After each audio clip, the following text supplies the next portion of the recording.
Ce samedi après-midi, Camille savoure les plaisirs de la lecture dans son jardin. À ses côtés, Alix révise son contrôle d'histoire. Mais saviez-vous que pour passer du manuscrit de l'auteur à sa lecture, de nombreuses personnes s'activent en coulisses.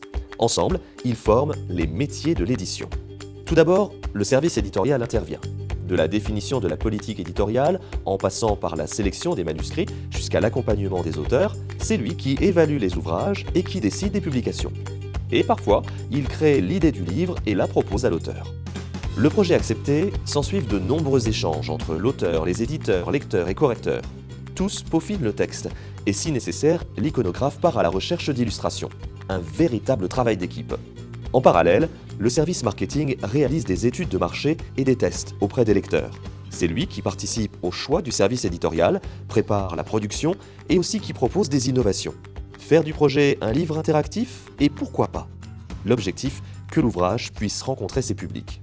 Le projet validé, le service artistique prend le relais. Il a en charge la réalisation de la maquette du futur livre, son format, les matériaux dont il est composé, les éventuelles illustrations qui rendront sa couverture attrayante. Graphistes et maquettistes doivent faire preuve d'inventivité. La maquette terminée, le service de fabrication entre en scène. Il transforme le document en livre physique ou livre numérique via un travail de normes et de calibrage, puis d'impression papier. Évitons que les paillettes de la couverture ne se retrouvent à l'intérieur du livre. Parallèlement, les services promotion-communication et les services commerciaux travaillent main dans la main. D'un côté, on parle du livre aux médias, on crée le buzz sur les réseaux sociaux, on lui offre le plus de visibilité possible. De l'autre, les représentants vont à la rencontre des libraires. On le diffuse en magasin, grande surface, site de vente en ligne, tandis que les cessionnaires vendent les droits aux éditeurs étrangers. On peut même envisager une adaptation à la télé ou au cinéma. Toujours aux aguets, les équipes juridiques, informatiques, finances et comptabilité veillent en permanence à ce que rien ne vienne enrayer la bonne marche de la chaîne du livre. Le livre est prêt.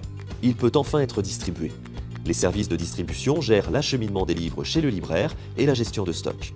Si Camille a pu acheter son livre ce samedi et Alix avoir de bonnes notes en histoire, c'est grâce à eux tous.